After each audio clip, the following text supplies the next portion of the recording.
de Deus. Senhor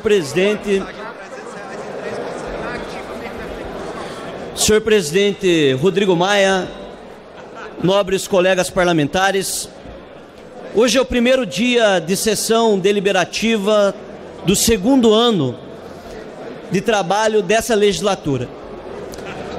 E nós começamos o ano preocupados com as notícias graves sobre os equívocos cometidos pelo governo.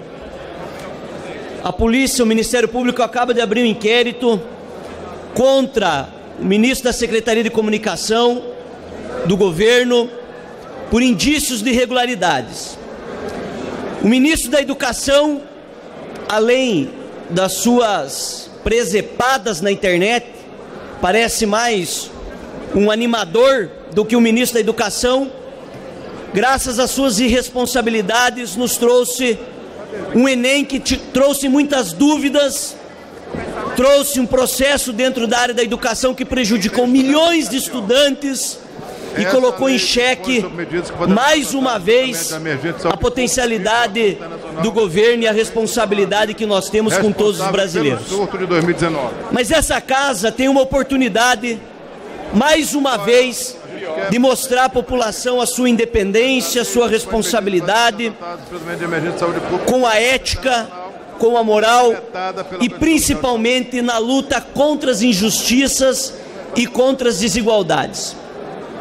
Primeiro é preciso citar que não há mais possibilidade do chefe da SECOM permanecer no seu cargo. Ele precisa ser exonerado imediatamente. Afinal de contas, essa foi uma das bandeiras do governo, mas que se mostra apenas uma bandeira, nada de efetividade. Vide ministro do Turismo, chefe da SECOM e muitas outras irregularidades que nós acompanhamos no governo.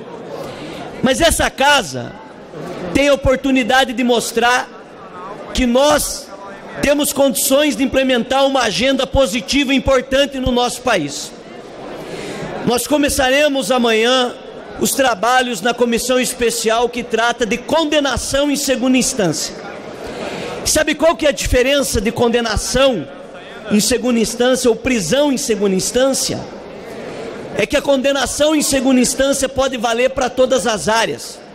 E a morosidade na nossa justiça tem que ser cessada, não apenas na área penal, mas para todos, inclusive aqueles privilegiados, como na área tributária, na área previdenciária, na área civil, em todas as áreas, mostrando que essa casa e que o Congresso Nacional tem compromisso no combate à corrupção, no combate à morosidade.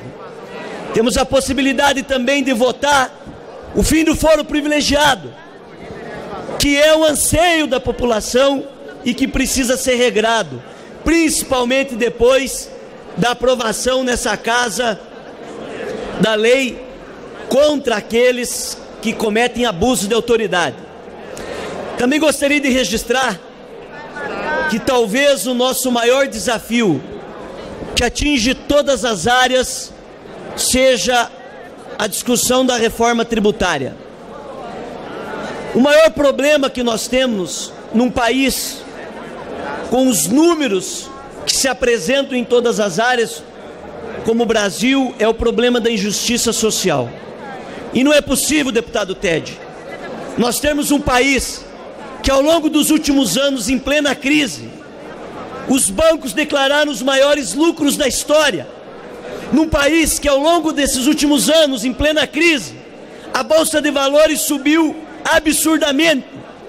Mas os números relacionados às injustiças sociais mostram que nós tivemos um aumento significativo da pobreza, que nós estamos no ranking mundial como um dos países mais desiguais do mundo, onde existem pessoas que não têm condições sequer de manter a alimentação dos seus filhos nas suas casas. Num país, enquanto os bancos anunciam lucros recordes, nós temos o maior número da história de empregos na informalidade. Trabalhadores que, se sofrerem um acidente, não terão direito sequer a um auxílio. Um país que precisa corrigir essas injustiças. E a reforma tributária precisa ser muito coerente em relação a esses números absurdos que nós temos. A reforma tributária precisa taxar aqueles que não pagam imposto no nosso país. A reforma tributária precisa encontrar um meio para que os sonegadores sejam encontrados e punidos.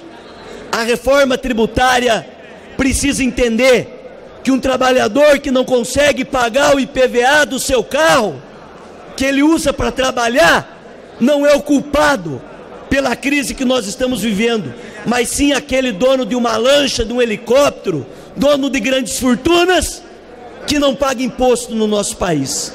E nós temos não apenas a responsabilidade, mas nós temos aqui a obrigação moral de olhar no olho dos trabalhadores do nosso país, dos empresários honestos que geram emprego, das pessoas que têm expectativa que o crescimento econômico não fique apenas nos números, mas que ele signifique desenvolvimento social, que o crescimento chegue até a vida das pessoas, que elas tenham condições de sonhar em ter uma vida digna. Por isso, nós reassumimos aqui o compromisso esse ano de lutar contra a corrupção, de lutar contra as imoralidades, contra os privilégios, como fizemos na reforma da Previdência, diminuindo os impactos da tragédia que ela significava no texto inicial.